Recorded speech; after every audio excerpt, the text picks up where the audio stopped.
Hey guys, it's Brittany with Atlantic Outboard here, and today I'm aboard the beautiful Robalo R317 dual console, and I'm taking full advantage of this transom lounge seat to show you what's included in a new boat VIP kit. One of our most frequently asked questions is, what exactly comes in a Coast Guard kit? So I'm going to show you. Depending on the size of your boat, we're going to give you a couple fenders. If you have a colored hull side, we're going to give you fender boots, just to protect a little bit better.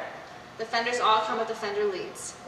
We're going to give you a couple dock lines, a throw cushion, a 4-pack of adult-sized life jackets, a first aid kit, a flare kit, a fire extinguisher, an anchor, anchor chain, and anchor rode.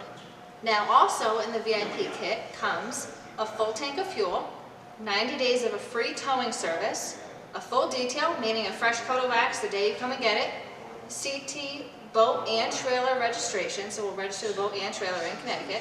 We'll do an on-water orientation, meaning that we'll launch the boat over at our marina next door.